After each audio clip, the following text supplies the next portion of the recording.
우리는 지난주 말씀에서 백성들이 세 가지 신앙적 결단을 자발적으로 헌신하고 서명하고 임봉했던 것을 보았습니다. 그 세 가지가 뭐였습니까? 결혼 문제, 쉽게 여기지 않겠다. 신앙을 중심으로 자녀들을 결혼시키겠다라는 결단이었고, 또 하나는 이 안식일을 거룩히 지켜 행하겠다라고 하는 결단이었습니다. 세 번째는 성전을 버려두지 않겠다. 하나님의 성전을 거룩하게 온전한 예물을 통하여 드리겠다라는 것이었죠. 그래서 결혼 문제, 안식일 문제, 헌금 문제에 대해서 말씀을 기준을 삼아 실천하겠다고 약속했어요. 10장 39절의 마지막을 보면 그들의 고백은 이랬습니다. 우리가 우리 하나님의 전을 버려두지 아니하리라. 우리 하나님의 성전을 버려두지 아니하리라. 우리 공동체, 우리 성전라는 의식이 그들 가운데 생기게 되었다라는 거죠. 자, 신앙이 회복되니까 그들에게 말씀이 기준이 되었습니다. 그리고 공동체를 향한 마음이 이전과 달라지게 되었어요. 우리라고 하는 의식이 생겼다는 거죠. 이전에는 자신의 안위가 먼저였던 사람들이 이제는 공동체 우선으로 신앙 중심으로 하나님의 성전에 헌신하겠다라는 마음으로 공동체의 평안과 안녕을 구하는 가치가 더 커졌다라는 거죠. 느헤미야의 성벽 재건은 단순히 건물을 올리는 것으로 끝나지 않았던 거예요. 건축하고 흩어진 게 아니라 그들은 모여서 신앙을 재건했고 영적 부흥을 이루어냈고 헌신된 사람들을 세우게 되었다. 너무 아름다운 이야기입니다. 그래서 느헤미야는 10장에서 끝나면 아주 좋았을 이야기죠. 그런데 11장, 12장, 13장까지 이어져요. 더 남아있다라는 것입니다.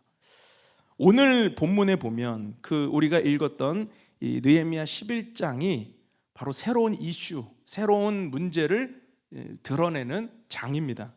그 문제는 무엇이냐면 예루살렘 성에 사람들을 이주시켜야 되는 문제가 공동체 안에 생긴 거예요. 왜 이런 문제가 생겼을까요? 예루살렘 성에 당시 사람들이 살지 않았기 때문입니다. 그 단서가 어디 나오냐면 7장 4절인데 우리 한번 같이 보겠습니다. 시작. 그 성읍은 광대하고 그 주민은 적으며 가옥은 미처 건축하지 못하였음이니라. 자, 무엇입니까? 당시 예루살렘 성은 집이 아직 건축되지 않았고 폐허였고 여전히 사람이 살지 않는 도시였다. 참 이상하죠? 아니, 수도잖아요. 예루살렘은 이스라엘 수도예요. 그리고 성전이 있잖아요. 사람들의 이 왕래가 빈번할 것 같은데 정작 사람은 살지 않아요. 왜 그랬냐? 그들이 도시 자체가 폐허와 같이 버려져 있었고 아무도 재건할 마음을 갖지 못했던 거예요. 그러니까 이거를 종합해 보면 당시 왜 예루살렘 성에 사람들이 거주하지 않았냐면 두 가지 문제 때문입니다. 하나는 치안 문제, 두 번째는 비용 문제. 왜 치안 문제가 있었냐? 원래 여러분 폐가가 많은 지역일수록 이 범죄율이 높지 않습니까? 음산하고 실제로 이방 족속들이 침략을 하게 되면 수도부터 짓밟으니까 예루살렘은 남아날 일이 없는 거예요. 그러니까 폐가를 중심으로 불량배들도 들고 있고 치안이 좋지 않아요. 거기서 살아간다라는 건 쉽지 않은 일입니다. 또 하나 비용 문제는 뭐냐면 이게 그냥 잘 닦아진 터 위에 집을 짓는다고 해도 비용이 드는데 철거 비용까지 들어요. 기존에 허물어져 있고 버려진 집들을 철거하고 그러고 나서 건축을 하려니 비용이 2배로 드는 것입니다. 그러니까 차라리 여기 살지 않고 다른 지역에 살겠다라고 사람들이 생각했다는 거죠. 한번 생각해 보십시오. 여러분에게 누군가 치안이 안 좋은 동네에 비용이 많이 들어가는 집을 구매하고 거기 살라 그러면 아멘 하고 순종할 수 있으시겠습니까? 어려운 일입니다. 누구도 기쁘게 받아들일 수 없는 일이었습니다. 그래서 예루살렘이 아닌 주변 지역에 흩어져서 이미 집을 짓고 정착했던 거죠. 그런데 예루살렘이 하나님의 거룩한 도성으로 기능하려면, 하나님의 성전이 기능하고 성벽이 그 도성을 두르고 하나님의 뜻이 이루어지려면, 그 성이 평안하려면 반드시 일정 수 이상의 사람들이 살아야만 했습니다. 여러분, 도시에 사람이 살지 않으면 아무리 좋은 환경이 갖추어져 있어도 그거는 버려진 도시죠. 유령 도시죠. 그러나 사람이 살아야만 평안해지는 거예요. 사람이 살아야만 기능을 하게 되는 것이죠. 성에 사람이 살지 않으면 점점 도시는 황폐해지게 될 것입니다. 아무리 각 지역의 사람들이 우리 하나님의 성전을 버려두지 않겠습니다 그러고 헌금 보내와요, 11조 보내와요, 그걸로 끝이 아니라는 거예요. 실제 사람이 거주해야 그 성이 완전한 하나님의 뜻이 이루어질 수 있다는 거죠. 교회도 그렇습니다. 여러분, 교회는 건물이 중요하지 않아요. 교회는 사람들이 있어야 됩니다. 아무리 교회 건물이 번듯하게 세워져 있어도 사람들이 모이지 않는 교회라면 어렵죠. 사람이 있어야 교회가 교회로서의 공동체 역할을 감당할 수 있는 것입니다. 사람들이 모여서 예수를 주로 고백하는 공동체를 이룰 때 교회는 건강해질 수 있는 거죠. 물론 교회는 헌금도 중요합니다. 그러나 헌신자들이 있어야 해요. 헌금했다고 끝나는 게 아니라 실제로 그 자리에 들어가서 예배하고 헌신하고 땀 흘리고 기능할 수 있는 헌신자들이 필요하다. 그래야 건강한 교회를 이룰 수 있는 것입니다. 우리 교회는 건물이 없습니다. 그래서 우리가 여기저기 흩어져서 예배를 드리죠. 주일날은 여기 여의도에서, 새벽 예배는 약수동에서, 목요 찬양 집회는 방배동에서 모여요. 그런데 건물이 없어도 우리가 교회가 될 수 있다라고 하는 걸 경험하고 있는 이유는 무엇입니까? 이것이 가능한 이유는 성도들이 모여서 예배하기 때문이에요. 사람들이 모이기 때문이에요. 우리 헌신자들이 모임을 위해 수고하고 있기 때문입니다. 그러나 만일 성도들이 모이지 않는다고 한다면, 헌신하는 사람이 없다고 한다면 어떻게 될까요? 교회는 사라지게 되는 것입니다. 새벽 예배 때 매일 아침 나와서 기도하는 분들이 계시지 않다면 우리는 새벽 예배가 없는 교회가 되겠죠. 목요 찬양 집회 때 예배하러 오시는 분들이 없다면 우리는 평일 집회가 없는 교회가 될 것입니다. 왜요? 사람들이 모이지 않으니까. 그러나 졸린 눈을 비비고 아침을 깨워서 나오는, 현장에 나오는 분들이 계셔서 새벽 예배가 유지되고 있고, 피곤한 몸을 이끌고 퇴근하고도 나와서 예배하는 분들 때문에 평일 집회가 드려지고 있는 거죠. 무엇입니까? 여러분들이 교회라는 거예요. 여러분들이. 여러분, 교회는요, 모이기에 힘쓸 때 건강해집니다. 아멘 하시기 바랍니다. 모이기에 힘쓰지 않으면 교회는 건강해지지 않아요. 초대교회 때부터 지금까지 모든 교회의 역사는 모이기에 힘쓸 때 곳곳에서 불같이 일어났습니다. 그런데 오늘날 문제가 무엇이냐면, 모이지 않아도, 내가 직접 가지 않아도 괜찮다라는 마음이 너무나도 확산되어 있다는 거죠. 코로나를 겪으면서 우리는 온라인 예배, 그리고 이 유튜브라고 하는 이 툴을 가지고 많은 것을 학습해 왔습니다. 유튜브로도 괜찮다.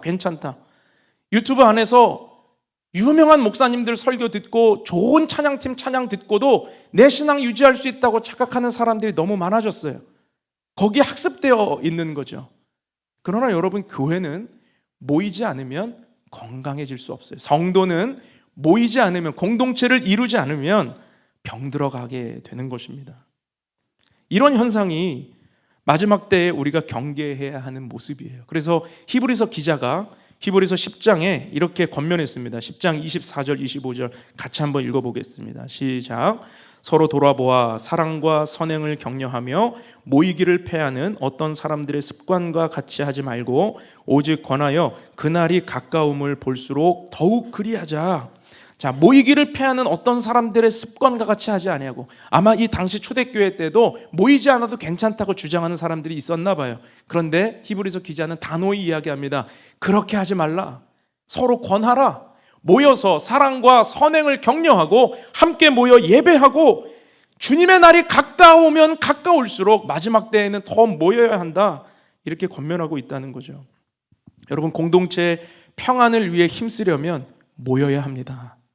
함께 모이고 또 권하고 함께 공동체를 이룰 때, 사람들이 살 때, 사람들이 있을 때 여러분, 거기에 건강한 하나님의 역사가 일어나게 될 줄로 믿습니다. 예루살렘 성에 사람이 살지 않는다라는 거, 이 당시에 매우 심각한 문제였습니다. 그래서 느헤미야는 이 문제를 해결하기 위해서 오늘 1절에 보니까 어떤 방법을 씁니까? 제비를 뽑았다라고 그러죠. 제비를 뽑아서 백성의 10분의 1은 거주하게 하고 10분의 9는 다른 성에 살도록 했다. 자, 그러면 왜 제비를 뽑았을까요? 뭐 여러 가지 해석이 있습니다. 그런데 가장 이 보편적인 해석은 뭐냐면 아무도 가려고 하지 않았기 때문에 그 일정 수를 채우기 위해 공평하잖아요. 제비 뽑는 방법. 하나님께 맡기는 거죠. 그럼 불만이 없겠다 생각하지 않았을까? 그런데 제비 뽑는다라고 하는 게 여러분 그렇게 공평한 방법이 아닐 수 있습니다. 왜냐하면 저도 이렇게 공동체를 이렇게 하다 보면 셀이 은혜가 있어서 막 부흥해요. 그리고 그 셀을 분쇄를 하려고 그러면 반발이 심하거든요. 그래서 제가 그때 우리 제비 뽑아서 이 셀 저 셀 나눕시다 그러면 오히려 그 사람들이 알겠습니다 할 것 같지만 아니에요. 제비에 대해서 그렇게 사람들의 인식이 좋지 않아요. 똑같지 않습니까? 이들도 반발할 수 있었습니다. 이들도 불평할 수 있었습니다. 왜 제비를 뽑습니까? 난 이미 여기 집 지어놨는데, 여기 정착했는데 혹시 내가 그 10분의 1에 들어가면 어떡하려고요? 저는 동의할 수 없습니다 라고 말할 수도 있잖아요.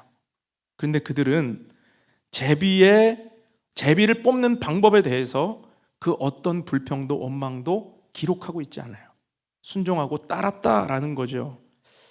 그리고 더 나아가서 제비에 뽑힌 사람들은 하나님이 나를 부르셨다, 하나님께서 정하셨다라고 하는 믿음으로 순종했다는 것입니다. 근데 어떻게 이렇게 평안하게 이 일이 진행될 수 있었냐면 1절을 보니까 지도자들이 먼저 헌신했다는 기록 때문이에요. 우리 1절 말씀을 같이 한번 읽겠습니다. 시작. 백성의 지도자들은 예루살렘에 거주하였고 그 남은 백성은 제비 뽑아 10분의 1은 거룩한 성 예루살렘에 거주하게 하고 10분의 9는 다른 성읍에 거주하게 하였으며. 자, 이 짧은 기사 안에 우리가 발견할 수 있는 순서가 있어요. 제비 뽑기 전에 지도자들은 이미 예루살렘에 거주했죠. 무엇입니까? 지도자들은 제비를 뽑기로 결정하기 이전에 이미 헌신하여 예루살렘 성에서 살기 시작했다는 거예요. 여러분, 지도자들의 헌신 때문에 백성들은 불평하지 않았습니다. 지도자들의 먼저 헌신된 그 모습 때문에 그들은 제비 뽑는 방법을 받아들였다는 거예요. 여러분, 지도자의 헌신이 이렇게 중요합니다. 어렵고 힘든 상황에서 지도자가 가장 먼저 헌신할 때 그 공동체는 평안할 수 있게 되는 거죠. 이스라엘 공동체는 느헤미야를 비롯한 다른 지도자들의 이런 자발적인 솔선수범하는 헌신으로 인하여 예루살렘 거주 문제를 시끄러울 수 있는 일을 그들은 평안하게 진행하게 되었다라는 거죠. 만일 지도자들이 뒷짐지고 나도 제비 한 표 뽑겠습니다라고 나서지 않았다면, 먼저 헌신하지 않았다면 아마 많은 문제가 제기됐을 거예요. 제비를 뽑는 과정에서도 많은 문제를 야기했을 것입니다. 자, 그런데 여기서 재밌는 게 또 한 가지 나옵니다. 뭐냐면 3절인데 3절에 보니까 이런 자발적인 헌신의 지도자들과 대조를 이루는 사람들이 등장해요. 3절도 한번 볼까요? 시작. 이스라엘과 제사장들과 레위 사람들과 느디님 사람들과 솔로몬의 신하들의 자손은 유다 여러 성읍에서 각각 자기 성읍, 자기 기업에 거주하였느니라. 여기까지만 읽겠습니다. 자, 지금 예루살렘이 아닌 자기 성읍, 자기 기업에 거주했다라는 이 사람들이 누구로 나옵니까? 제사장들, 레위 사람들, 느디님 사람들, 솔로몬 신하의 자손들. 이 사람들은요, 누구보다 예루살렘에 거주해야만 하는 사람들이에요. 이들은 소위 지도층입니다. 예루살렘 중심으로 살아야 하는 사람들이에요. 성전이 있는데 왜 제사장들과 레위 사람들 성 밖에 삽니까? 이들은 지금 누구보다도 여기 있어야 돼요. 이것은 무엇을 우리에게 보여주죠? 지도자라고 해서 다 헌신했던 것은 아니라는 거죠. 제사장들, 레위 사람들 누구보다 성전이 있는 예루살렘에 거주해야 되지만 다는 아니었다는 거예요. 느헤미야는 지금 이것을 기록하고 있습니다. 물론 이들은 정당하게 제비에 뽑히지 않은 10분의 9에 속한 사람들이었을 거예요. 헌신한 사람들도 있지만 제비를 기다림으로 10분의 9에 뽑혀서 다른 지역에 살기로 정당하게 그렇게 선택된 사람들일 수 있습니다. 겉보기에 전혀 문제가 없는 거죠. 그런데 왜 느헤미야가 이들을 굳이 언급하고 있느냐라는 거예요. 제가 이것을 가지고 계속 묵상을 하는데 이런 마음이 들더라고요. 아, 느헤미야 보기에 민망했구나. 여러분, 이 마음이 느껴지십니까? 느헤미야 보기에 민망한 거예요. 왜요? 지도자라면 백성들과 함께 제비 뽑는 자리에 서 있는 것이 아니라 먼저 헌신하는 자리에 있어야 했다라는 거죠. 느헤미야는 그래서 이것을 언급하고 있었던 것입니다. 여러분, 항상 이런 문제는 어디나 존재하죠. 교회에서 사역을 하다 보면 당연히 보여야 할 사람인데 안 보일 때가 있어요. 당연히 있어야 할 자리에 없는 분들이 계세요. 직분이 있고 리더 역할을 맡았다고 해서 모두가 헌신하고 있는 것은 아니라는 거죠. 나는 여기까지, 그 이상은 못해 라고 하는 자기 기준이 있어서 더 이상 깊은 헌신의 자리로 나아가지 못할 때가 있다라는 것입니다. 이것은 마치 제비를 뽑을 때까지 기다렸다가 함께 제비에 참여하고 있었던, 먼저 나서지 않았던 그 지도자들과 같은 마음이 아닐까요? 그러나 공동체는 지도자들이 솔선수범하여 섬길 때, 먼저 헌신할 때 평안해질 수 있는 것입니다. 지도자는 백성들과 함께 제비 뽑는 자리에 있으면 안 되는 거죠. 자기가 있어야 할 자리를 분별해야 되는 것입니다. 누구보다 먼저 섬기고, 누구보다 먼저 땀 흘리고, 누구보다 먼저 예배 자리에 나오고, 일하는 자리, 섬기는 자리, 아무도 하지 않으려고 하는 굳은 일에 대해서, 불평이 넘쳐나는 일에 대해서 자기가 끌어안고 그것을 섬길 때, 그때 공동체의 평안이 비로소 오게 되는 것입니다. 오래전 일인데요, 이전 교회에서 국내 아울리치를 준비하던 때였습니다. 그때 앞에 몇 년간은 이 국내 아울리치의 툴이 이런 그 간접 전도였어요. 그래서 뭐 음식을 대접해드리고 발 마사지를 해드리고 마을에 벽화를 칠해주고 환경 개선을 하면서 교회 이미지를 좋게 해주는 간접 전도. 그런데 몇 년을 그렇게 하다 보니까 그래도 직접적인 복음의 메시지가 전해지지 않으면 안 되겠다라는 마음의 부담이 그 당시에 들었습니다, 저에게. 그래서 많은 공동체가 있었지만 우리 공동체는 사형리 복음 책자를 가지고 예전에 CCC 대학생들이 헌신하고 막 복음을 전했던 것처럼 우리가 그렇게 훈련해서 마을 어르신들에게 복음을 전합시다, 그렇게 제가 도전을 했었죠. 그렇게 해서 팀이 하나 꾸려졌습니다. 전도팀. 그리고 전도팀 팀장을 한 분 세워드리고, 그리고 이제 첫 모임이 딱 진행이 된 거예요. 그런데 그날 저녁인가요?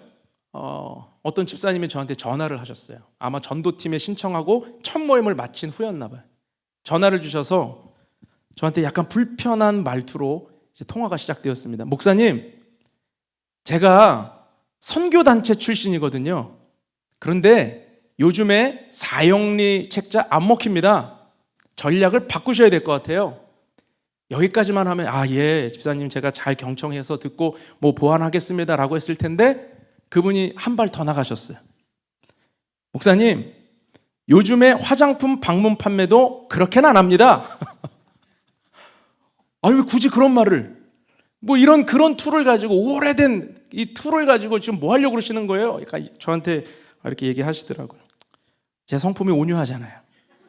그래서 제가 그분께 알겠다고, 잘 이해했다고, 감사하다고, 아유 불편하셨겠네요.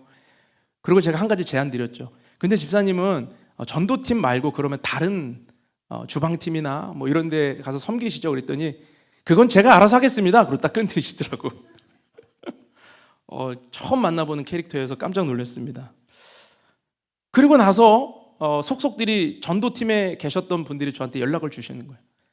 목사님, 오늘 전도팀 모임이 너무 흉흉했어요. 너무 분위기가 이상했어요. 그 팀장님 낙심하면 어떡해요? 저도 같이 걱정이 돼. 아니, 우리 팀장님 낙심하시면 안 되는데, 저는 하려고 하거든요. 도전했거든요. 이거 하나님이 하시는 일인데 반드시 된다. 그리고 제가 그분을 위해서 기도하고 팀장님을 위해서 기도하고 그 다음날 전화를 드렸습니다. 그랬더니 저는 팀장님한테, 집사님 어제 너무 당황하셨죠? 그래도 힘내세요, 우리 같이 합시다, 이렇게 전화하려고 드렸는데 그분이 굉장히 격앙된 목소리로, 목사님 안 그래도 제가 목사님한테 연락드리려고 했는데 제가 어제 올림픽 공원에 나가서 2시간을 전해봤거든요. 사형리 책자 가지고. 들어주는 사람이 있습니다. 들어주는 사람이 있어요. 제가 그 얘기를 듣고 깜짝 놀랐어요. 아니, 이분은 그 부정적인 분위기 속에서 직접 그거 들고 나갔구나. 그리고 올림픽 공원에서 수많은 사람들 앞에 얘기를 들어달라고, 혹시 예수님 믿으십니까? 혹시 교회 다니십니까? 그러면서 사형리 책자 가지고 나간 거예요. 얼마나 거절을 많이 받았겠습니까? 2시간 동안 얼마나 이상한 사람 취급당했겠습니까? 그런데 그분이 전했던 그 복음에 귀 기울여 주었던 사람들이 있었다. 그러면서 그분이 저에게 뭐라고 하시냐면, 목사님, 마을에 가면 어르신들은 더 많이 들어주실 겁니다. 더 좋은 결실이 있을 겁니다. 걱정 마세요. 잘 준비하겠습니다. 제가 얼마나 힘이 됐는지 몰라요.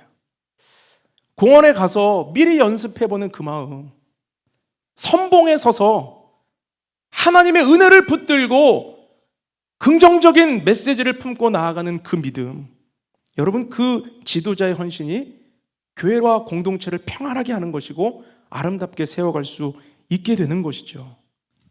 지난주에 한 가정을 제가 신방을 했습니다. 젊은 가정이었는데 같이 이렇게 교제하고 대화하면서 셀 모임에 대한 이야기가 나왔어요.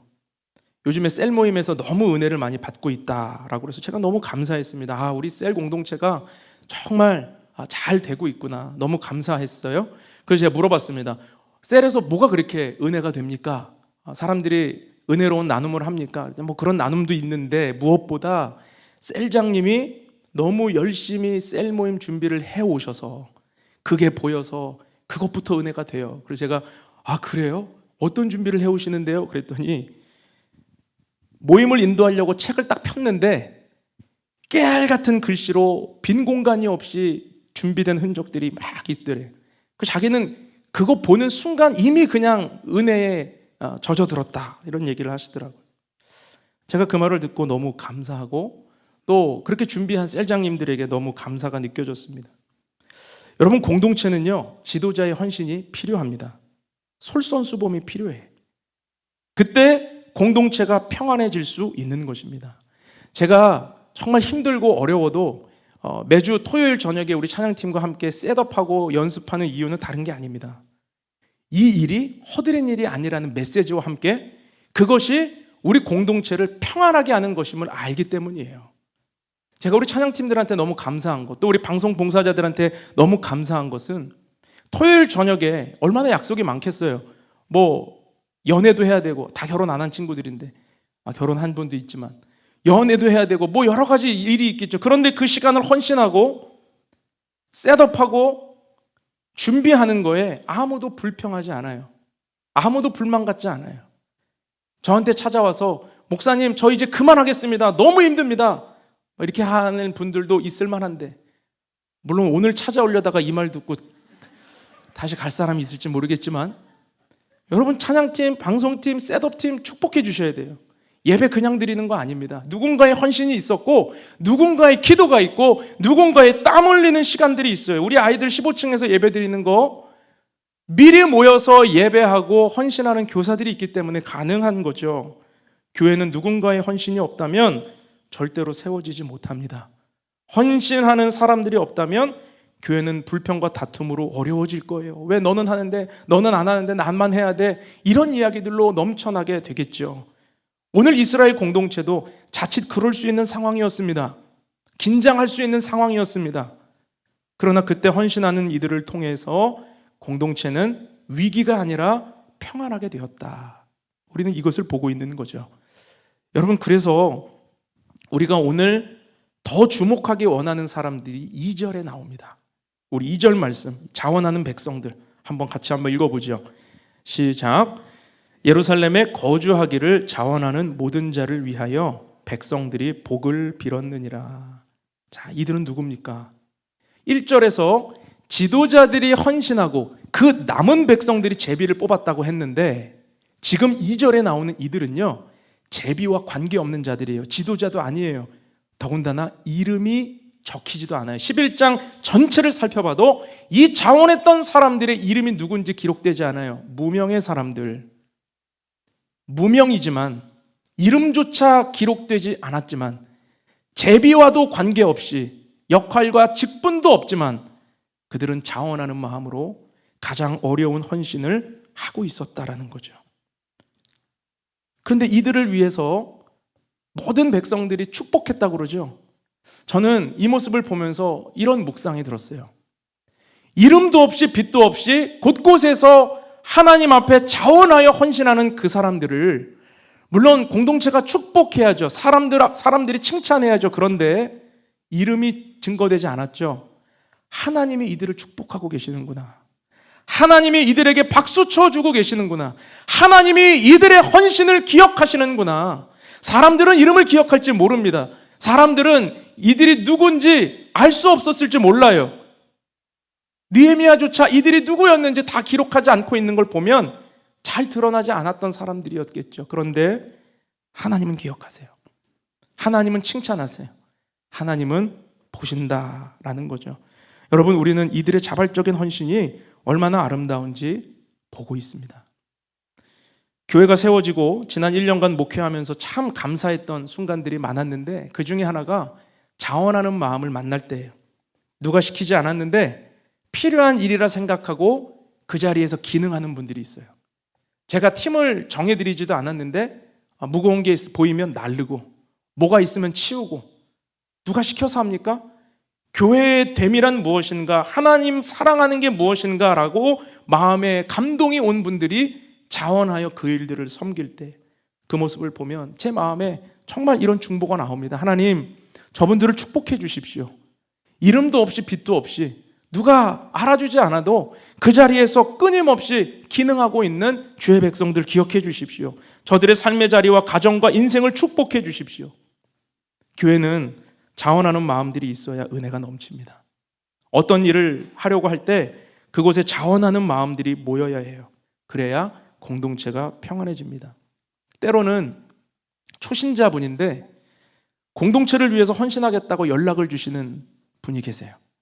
목사님, 이번에 행사 식사를 제가 섬기고 싶습니다. 이번에 간식 제가 준비하고 싶습니다. 초신자거든요. 그런데 하나님께서 주시는 마음을 나누시는 거예요. 그리고 또 말씀하세요. 목사님, 교회에 필요한 일이 있으면 언제든지 저한테 연락 주세요. 제 마음이 이런 자원하는 마음을 만나면 얼마나 눈물이 나고 감동이 되는지 몰라요. 제가 뭐 일 시킬까 봐 연락하면 부담을 갖는 분이 있는가 하면, 목사님 왜 나한테 전화하셨지? 뭔 일이지? 이렇게 무서워하는 분이 있는가 하면 제 연락을 기다리는 분이 계시다고요. 무엇입니까? 자원하는 마음입니다. 직분이 없어도, 역할이 없어도 자원하는 마음으로 헌신하는 것. 저는 이 자원하는 마음을 볼 때마다 너무나도 마음이 뭉클해져요. 왜냐하면 우리 교회가 자원하는 마음들로 세워진 교회이기 때문에 그렇습니다. 저는 개척을 준비하면서 저와 친하다고 해서, 또 친분이 있다고 해서 사서로이 콜링하거나 1년만 도와달라고 부탁하지 않았습니다. 그리고 그냥 기도했어요. 하나님께서 자원하는 마음들을 일으키셔서 보내주십시오. 그리고 그 뜻에, 그 비전에 함께 헌신하는, 자원하는 심령들을 우리에게 보내주십시오. 왜냐하면 자원하는 마음들이 모여서 교회를 세우는 것이 하나님의 방법이라는 걸 알았기 때문이죠. 더디 가도 돼요. 늦게 가도 돼요. 부흥이 확 일어나지 않아도 돼요. 자원하는 마음이 모일 때 건강한 교회, 건강한 공동체, 평안한 공동체를 이루어갈 수 있기 때문에 그렇습니다. 다음 주일이 창립 1주년입니다. 교회란 무엇인가 많이 묵상하고 있습니다. 여러분, 교회가 무엇입니까? 교회는 건물도 아니고 조직도 아니죠. 교회는 화려한 프로그램도 아니고 레크레이션이나 동호회와 같은 활동도 아니에요. 교회는 오직 예수 그리스도를 구주로 고백하는 예배 공동체, 복음 전하기 위한 선교 공동체, 하나님 말씀대로 살고자 몸부림치는 말씀 공동체, 언약 공동체인 줄 믿습니다. 주는 교회 이름의 뜻대로 너희가 먹을 것을 주어라, 이 비전 붙들고 달려가고 있는데, 더욱더 이 비전이 하나님 안에서 이루어지기를 여러분 기도해 주시기 바랍니다. 예수님의 참된 사랑을 알려주고 채워주고 나눠주는 교회가 될 수 있도록 기도해 주시고, 그 뜨거운 사랑을 식기 전에 얼른 가서 전해줄 수 있는 기동성 있는 교회가 되기를 기도해 주시고, 무엇보다 상처받고 무너진 인생들이 우리 교회를 통하여 인생의 회복을 이루어오고 이전에 경험하지 못했던 성령의 은혜를 경험할 수 있는 살아있는, 예배가 살아있는 교회, 그런 교회 될 수 있기를 여러분 중보해 주시기 바랍니다. 함께 기도하며 주의 몸된 교회를 아름답게 세워갈 수 있기를 주님의 이름으로 축복합니다. 자, 그리고 나서 이제 4절부터 오늘 14절까지 봐야 되는데, 이거를 다 살펴보다가는 오늘 여기저기서 원성이 터질 것 같아서 제가 포인트만 2가지로 나눠서 짧게 정리하겠습니다. 자, 4절부터 나오는 내용은요, 예루살렘에 거주하게 된 사람들에 대한 기록인데, 먼저는 지도자들에 대한 기록이고 10절부터 14절은 제사장들, 이제 거주하게 된 제사장들에 대한 이야기죠. 그런데 먼저 지도자들에 대한 이야기를 보니까 이들은 2지파가 헌신을 했습니다. 유다 지파와 베냐민 지파. 유다 지파 중에서도 베레스 자손들이 헌신을 했어요. 베레스는 누구냐면 유다가 이 다말이라고 하는 여인하고 낳은 아들, 쌍둥이 아들 중에 형입니다. 그리고 이 베레스, 유다의 베레스 자손에서부터 누가 나와요? 다윗이 나오고 나중에 예수 그리스도의 계보가 돼요. 그런데 이렇게 귀한 유다 지파의 헌신이 지도자들로 있었다라는 거죠. 그런데 여기서 우리가 주목하기 원하는 건 6절이에요. 6절을 한번 보겠습니다. 시작. 예루살렘에 거주한 베레스 자손은 모두 468명이니 다 용사였느니라. 자, 베레스 자손들을 설명하면서 468명이 다 용사랍니다. 여기에 쓰이는 용사라는 단어는 하일이라고 하는 히브리어가 쓰이는데, 뜻이 번역하면 용감하고 재능 있는 자라는 뜻입니다. 용감하고 재능 있는 자. 그들이 재능을 헌신했다라는 거죠. 지금 성에서 이 거주하는 헌신자 중에 자신들의 재능을 드림으로 성의 행정적인 기능이 돌아가도록 했다라는 거예요. 외적의 침입과 치안을 담당하기 위해 군인이 되기도 했고, 누군가는 용감하게 싸우기도 했고, 누군가는 행정적인 기능을 책임지면서 그 성을 기능하게 했다. 유다 지파의 강한 용사들이 바로 이들이죠. 이것을 오늘날로 이야기하면 무엇입니까? 여러분, 공동체를 위해 자신의 재능을 드리는 거예요. 자기 재능을. 어떤 분들은 세상에서 하고 있는 일, 그 일이 교회에 어떻게 쓰임받을 수 있을까를 기도하며 드리는 분들이 있을 수 있고, 교회의 각 역할이 있지만 교회를 더 공동체를 평안하기 위해서 자기 재능을 드리는 사람들이 있었다. 우리 교회는 간사님이 없습니다. 왜냐하면 간사님을 둘 만한 조직의 규모가 아니에요. 그래서 행정직원, 그런 이제 사무직원을 놓고 할 만큼의 그렇게 일이 또 많지도 않아요. 애매하기 때문에 아직 간사님을 두기는 어려워요. 그러면 우리가 간사님이 없으니까 행정적인 일이 좀 서툴고 그러느냐? 그렇지 않습니다. 어느 교회 간사님이 있는 것보다도 더 행정적으로 촘촘하고 잘 준비되어 있어요. 왜냐하면 우리 사역팀장님들이 간사님들의 역할을 다 감당해주고 있기 때문입니다. 자기 재능을 헌신하는 거죠. 재정 출납과 각종 증빙을 위한 자료들을 우리 팀장님들이 정리하고, 기부금 영수증 발급도 하고요, 또 음향, 방송, 영상 편집, 다 우리 헌신자들이 전문성을 가지고 하는 일들을 헌신자들의 수고를 통해서 감당하고 있습니다. 만약에 이 모든 일이 직원을 써서 해야 되는 일이라면 개척교회가 어떻게 다 감당할 수가 있겠습니까? 자기 재능을 헌신하면서 이 용사들처럼, 베레스 자손들처럼 재능을 헌신하는 자들이 있기 때문에 교회가 아름답게 평안하게 행정적인 일을 할 수 있게 되는 것이죠. 또한 그 다음에 나오는 사람들은 예루살렘에 거주하는 제사장들의 명단인데 10절부터 14절이에요. 여기서 우리가 보기 원하는 말씀은 14절입니다. 14절도 한번 읽어볼게요. 시작. 또 그들의 형제 큰 용사들이니 모두 128명이라. 하그돌림의 아들 삽디엘이 그들의 감독이 되었느니라. 여기에서도 지금 큰 용사들이 나오죠. 근데 여기에 나오는 큰 용사라는 의미는 앞에서 나왔던 베레스 자손의 용사와 조금 다릅니다. 의미가. 여기에 나오는 용사들은 거룩함을 위해 힘쓰는 자들, 거룩함을 위해 헌신하는 용사들을 의미해요. 그렇겠죠. 제사장 그룹이니까. 그들은 거룩함을 위해 헌신하고 애쓰는 이들이었습니다. 오늘날 이들은 누굽니까? 기도의 용사들이에요. 여러분, 공동체는, 교회는 이런 거룩함에 힘쓰는 기도의 용사들이 반드시 있어야 됩니다. 영적 전쟁에서 교회를 지킬 기도의 군대가 필요해요.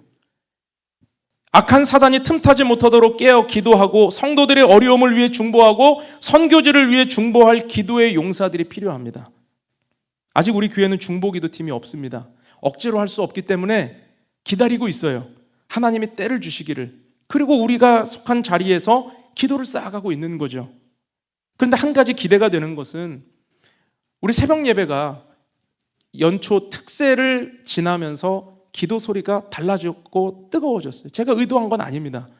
제가 막 억지로 나온 분들에게 협박하고 막 강제해서 통성기도하세요 이래갖고 된 게 아니고, 하나님이 자연스러운 영적 분위기 가운데 그 좁은 공간에서 원래 침묵하던 분들이에요, 기도를. 그런데 어느 순간 기도가 통성기도로 바뀌었어요. 방언이 터졌어요.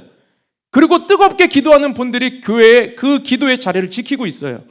제가 막 기대감이 생기더라고요. 하나님, 우리 교회에 이렇게 기도의 불을 이루어 주시고 모임마다 정말 성도들이 뜨겁게 손을 얹고 기도하고 중보하는 교회 되게 해주십시오. 기도의 용사들이 있는 교회가 되게 해주십시오. 정말 하나님 사랑하고 영적으로 깨어있는 기도의 용사들을 보내주십시오. 훈련케 하십시오. 일으켜 주십시오. 그래서 나라와 민족을 위해 기도하고 성도들과 교회를 위해 기도하고 헌신하는 기도의 용사들을 세워주십시오. 개척 1주년을 앞두고 이런 마음의 소망이 생기게 되었습니다. 여러분, 여러분의 하나님이 주신 그 은사와 재능을 교회 공동체의 평안을 위하여 드릴 수 있는 믿음이 있기를 주님의 이름으로 축원합니다. 또한 여러분, 나는 아니지, 나는 기도의 용사 아니야 라고 생각하지 마시고, 여러분을 통하여 하나님이 기도의 뜨거운 불을 일으키실 수 있다라고 하는 것을 믿는 축복이 있기를 바랍니다. 마가의 다락방에 모여있던 120명, 특별한 사람들 아니었습니다. 그러나 그 사람들에게 성령이 임하니까 성령께서 그들을 통하여 초대교회에 놀라운 불꽃을 일으키셨어요. 여러분을 향한 하나님의 음성이 들리는 귀한 은혜가 있기를 주님의 이름으로 축원합니다. 말씀을 맺겠습니다. 창립주일을 앞두고 교회에 대한 메시지를 함께 살펴보았습니다. 여러분, 지금은 교회 공동체의 평안을 위해서 힘쓸 때입니다. 교회는 건물이 아니고 믿음을 고백하는 성도들의 모임이에요. 공동체 평안을 위해 힘쓸 수 있기를 주님의 이름으로 축원합니다. 어린아이부터 장년, 노년에 이르기까지 모든 성도가 하나님이 기뻐하시는 자리에 서서 교회가 될 수 있기를 주님의 이름으로 간절히 축복합니다. 함께 기도하겠습니다. 거룩하고 존귀하신 사랑의 하나님 아버지, 오늘 우리에게 느헤미야 11장 말씀으로 정말 교회됨이 무엇인가 돌아보게 하시니 감사합니다. 자칫 위기의 상황이 될 수 있었던 예루살렘 성 거주 문제에 있어서 이토록 평안하게, 이토록 안정적으로 일이 진행되고 있었던 이유가 지도자들의 헌신이 있었고, 자발적으로 헌신하는 사람들이 있었고, 제비 뽑혀서 선택받은 사람들이 반발하지 않고 자기의 부르심이라고 여기고 순종했던 것을 통해 이것이 안정적으로 이루어진 것을 보면서, 하나님, 우리 교회, 우리 공동체도 이런 자발적 헌신과 순종을 통하여 성숙한 건강한 믿음의 열매가 맺힐 수 있게 하여 주옵소서. 하나님은 우리를 교회로 부르셨습니다. 공동체로 부르셨습니다. 그 부르심에 반응하고 순종할 수 있는 은혜를 허락하여 주옵소서. 창립 1주년을 앞두고 우리 성도들을 축복하시고 자원하는 마음으로 이곳에 함께 교회가 되고 있는 우리 성도들의 삶의 자리에, 그 가정과 그 모든 자리에 한 주간 주님의 은혜가 깊이 있게 경험될 수 있게 하여 주옵소서. 한 주 동안 교회를 위해 더 많이 중보하고 기도할 때 하나님의 역사가 일어날 줄 믿사오니 주님, 우리의 마음을 일으켜 주시고 역사하여 주옵소서. 오늘도 주님께서 그렇게 우리에게 말씀하시고 인도하심을 믿고 세상 가운데 이 말씀 붙들고 건강한 교회를 이루는 믿음의 성도로 살기를 원합니다. 이렇게 고백할 수 있도록 믿음을 더하여 주옵소서. 감사를 드리며 예수님의 이름으로 기도하옵나이다. 아멘.